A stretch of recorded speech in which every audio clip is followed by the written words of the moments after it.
Alors, on va parler ce soir, on va rentrer dans les profondeurs, on va décortiquer, on va analyser.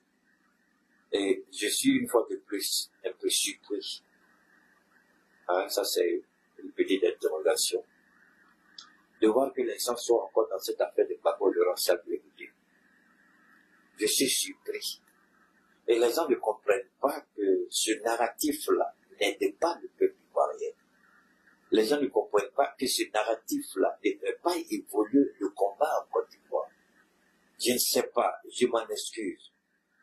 Beaucoup sont sur les réseaux. Il y en a qui n'ont même pas l'intelligence qu'il faut pour être sur les réseaux. Ils vont ramasser n'importe quoi. Et tout ce qu'ils veulent, qu'ils aient de la visibilité, tout ce qu'ils veulent, qu'on vienne regarder, écouter les bêtises qu'ils font aux autres le jour. Est-ce que Gbagbo Laurent, s'il perd son temps pour faire Palama Charles-Blé-Goudé, moi je vomis Gbagbo Laurent. Wallah, je vais le vomir. S'il perd son temps pour dire qu'il va faire Palama Charles, moi je vais le vomir. Parce que là, la place où je l'ai mis, lui Gbagbo Laurent, il ne faut pas ça. Mais heureusement, c'est pas ce qu'il fait. Mais comme il y a des individus mal intentionnés, assez idiots, maléfiques et sataniques, il prend les interventions du président Gbagbo chaque fois pour essayer de lapider Blé-Goudé avec. Et Blé-Goudé, je remercie Charles Blé-Goudé pour sa grandeur d'esprit, qu'il ne se laisse pas entraîner dans ces bêtises-là. Le combat actuellement est trop lourd. Le combat actuellement est, et surtout le virage que la Côte d'Ivoire vient de prendre. C'est un virage assez dangereux. J'ai écouté M. Toby Irié, ancien préfet de la ville d'Abidjan, qui s'est porté comme candidat indépendant avec un projet de société. Je l'ai écouté en long et en large. Et le monsieur m'a laissé sans mots. Il est véritablement, non seulement un véritable administrateur. Attention, il n'est pas dans la retraite. Il a rendu sa démission. Vous le connaissez, l'ancien préfet.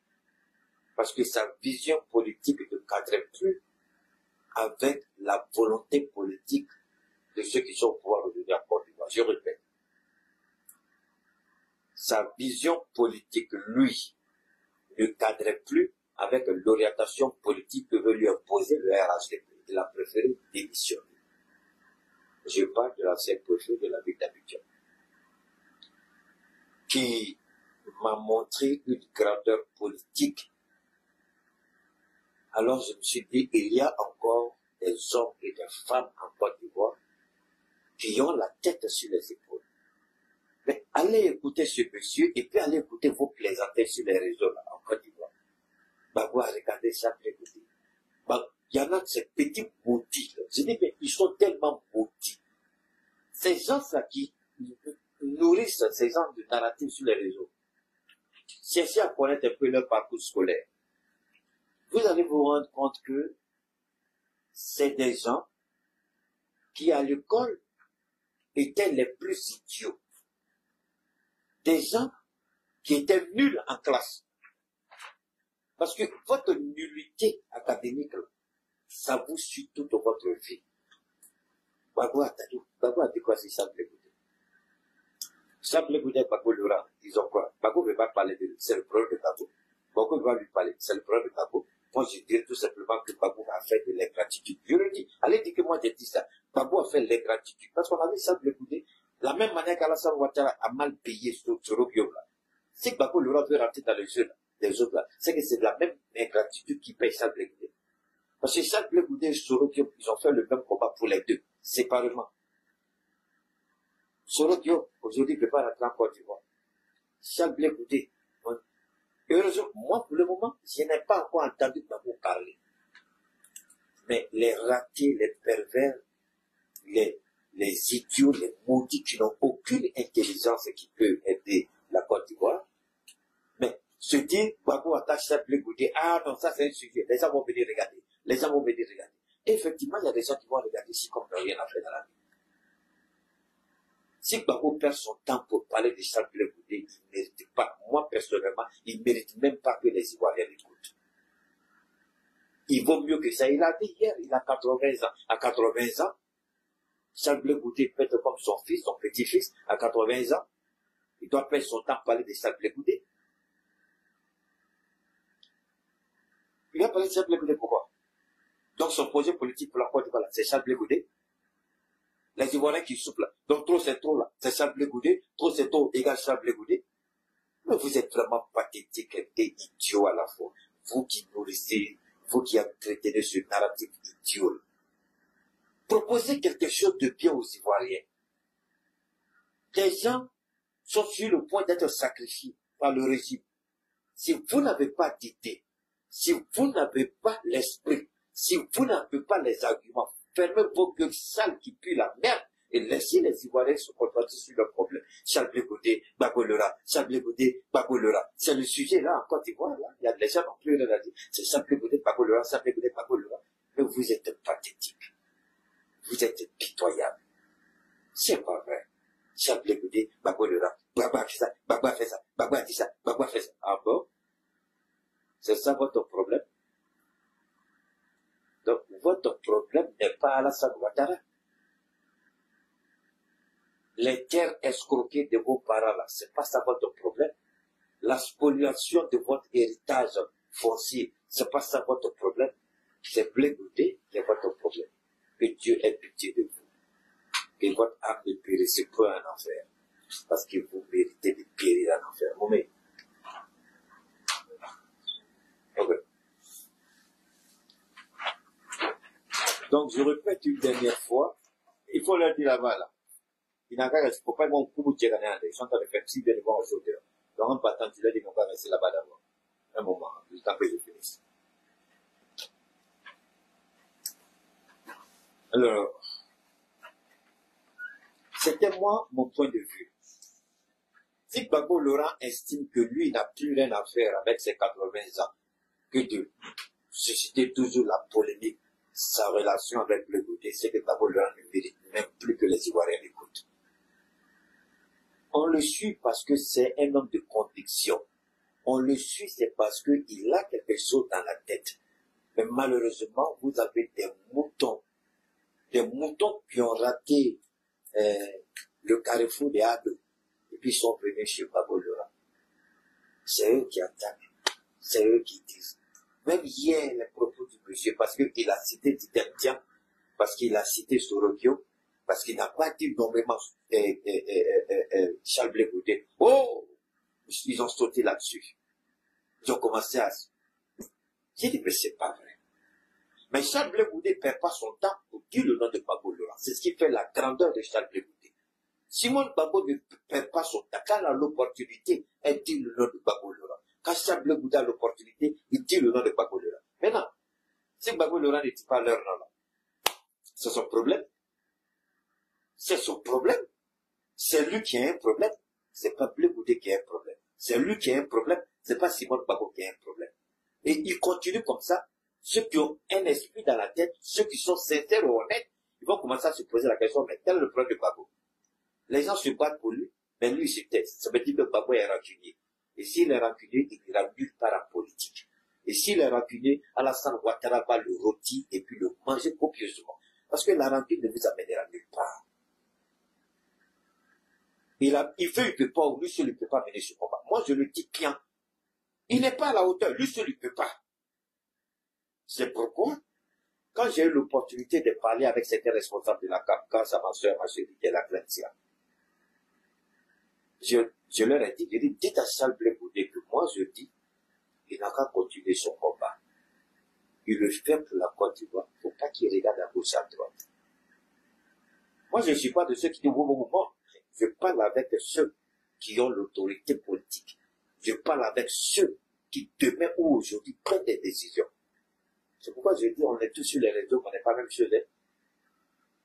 Mon ami, ta question là, j'ai pas besoin de ça. Est-ce que je dis, je suis en train de faire, j'ai dit que c'est conférence de presse, question-réponse?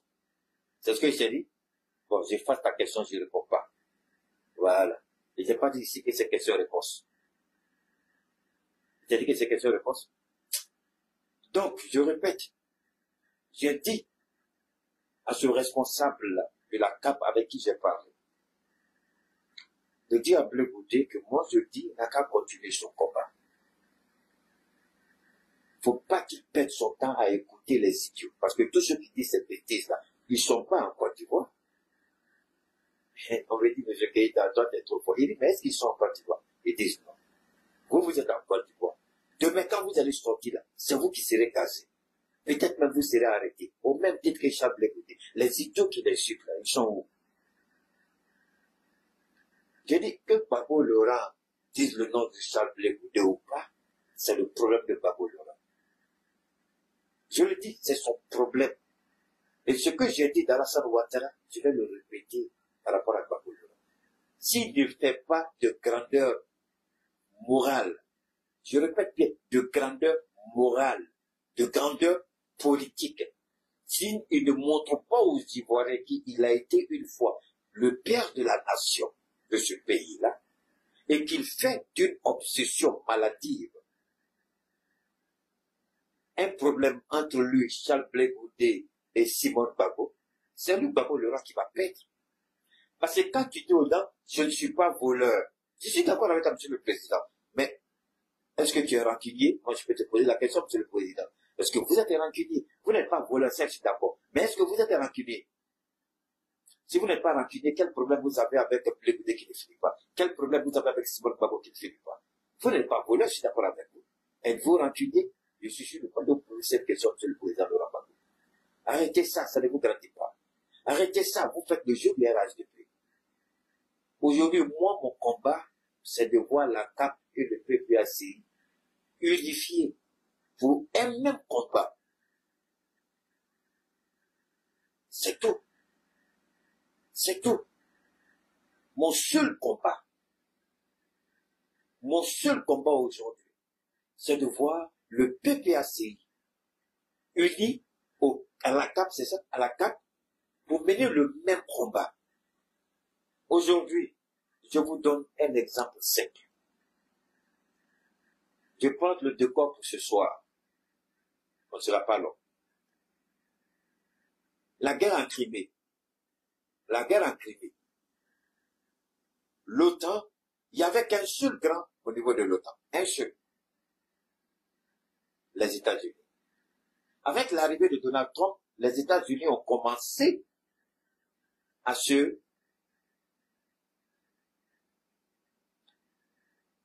comment on appelle ça, l'OTAN a commencé à faire face à un sérieux problème. Depuis que les Américains ont décidé de réduire leur aide et de ne plus être impliqués directement par la livraison d'armes ou soutien financier, donc les Européens tout de suite ont été handicapés, ils ont été paralysés. Donc tout ce qu'ils faisaient parce qu'ils comptaient sur les Américains. Mais seuls, ils ne peuvent pas. L'OTAN seul aujourd'hui ne peut rien. Mais l'OTAN unie avec les États-Unis, même s'ils ne pourront pas battre la Russie, ils pourront obliger d'une certaine manière, à un moment donné, la Russie peut-être aller à la négociation. Je ne sais pas trop, mais je dis bien peut-être. Mais unis déjà, c'est important. Le fait que les Américains quittent le bateau déjà, il n'y a plus de capitaine, le bateau est en train de chavirer, l'OTAN est en train de paniquer, vous n'avez qu'à voir ce qui s'est passé hier, ce qui s'est passé aujourd'hui, avant-hier, depuis le vendredi, à la date d'aujourd'hui, regardez comment l'Ukraine est venue. Mais si les Américains étaient véritablement impliqués, peut-être que la riposte de Poutine allait être un peu mesurée. Mais c'est une riposte aujourd'hui qui dit à tout pays, si vous vous attaquez à nous, voilà ce qui vous attend. On ne fera pas, il y aura c'est fini. Alors, donne-moi, il y a un petit bâtard qui est là, qui m'emmerde, là, je vais l'enlever de mon direct, là. Il faut aller expliquer ça à quelqu'un d'autre. Donne-moi une seconde. Moi, je suis pas là. Je suis pas là. Il y a cet idiot-là. Voilà. Moi, je suis pas là. Vos bêtises, là, vous allez raconter ça ailleurs. Moi, j'ai pas entendu. Alors, donc, on a besoin d'unifier. On a besoin d'unité, d'unification, de rassemblement. Et le monde politique international comme national, tout le monde est unanime sur un seul point. Si le PPACI et la CAP arrivent à faire une coalition, il n'y a aucun moyen pour le RHDP il n'y a aucune solution pour le RHDP que d'aller à la table de la négociation. Les deux unis font plus de 60 à 70% de l'électorat, ou du moins de la population, je ne dirais pas de la population ivoirienne, mais des Ivoiriens, parce que ce sont les Ivoiriens qui vont voter. La population ivoirienne, c'est pas constitué seulement d'Ivoiriens. Il y a des étrangers qui constituent la population ivoirienne, d'accord? On donne la population le nombre de personnes qui habitent l'espace, c'est-à-dire l'État constitutionnel, l'État politique, l'État administratif de la Côte d'Ivoire. Ça peut être des Ivoiriens comme des non-Ivoiriens.